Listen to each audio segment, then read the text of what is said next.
एक दिन उमरू अय्यार अपने जंबील के साथ जंगल के रास्ते से गुजर रहा था। क्या खूबसूरत जंगल है, लेकिन लगता है आज कोई नया राज मेरा इंतजार कर रहा है।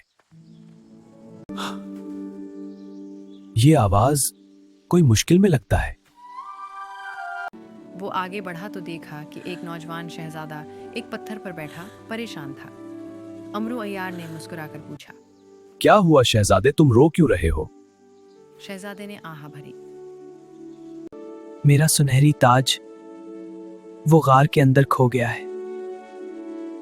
परेशान न हो शहजादे, जब उमरू अय्यार यहाँ हो तो मसला हल हो ही जाता है। मैं भी इस गार की तलाश में आई हूँ, लेकिन ये काम अकेले नहीं हो सकता। मैं इस गार का नक्शा जानती हूँ, लेकिन अंदर बहुत खतरनाक जाल हैं। वाह, टीम तो तैयार हो गई।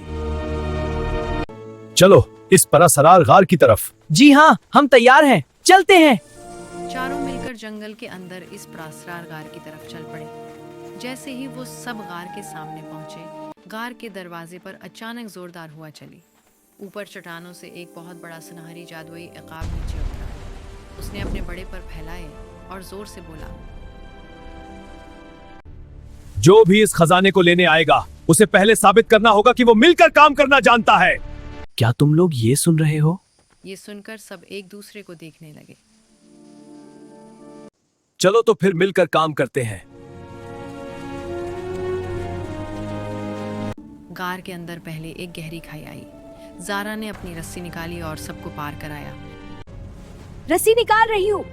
ठीक है ज़ारा। फंस गई। फिर एक अंधेरी सुरंग आई।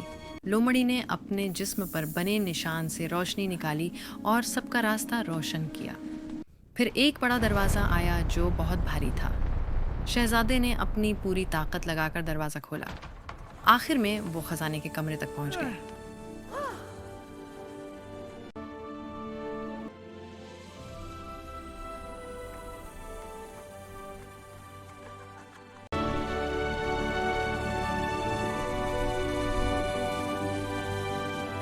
बीच में एक सुनहरी ताज चमक रहा था। उमरू अय्यार की आंखें चमक उठी। उमरू अय्यार ने मुस्कुराते हुए वो ताज उठा लिया और उसने ताज शहजादे को दे दिया। असल खजाना तो तुम्हारी बादशाही है। बहुत बहुत शुक्रिया उमरू अय्यार। ज़ारा हंसकर बोली। और असल ताकत टीम वर्क है। मिशन मुकम्मल। चारों दोस्त हंसते हुए गार से बाहर निकल आए और इस दिन उमरू अय्यार ने भी एक बात सीख ली। कभी कभी सबसे बड़ा खजाना दोस्ती और एक दूसरे की मदद होता है।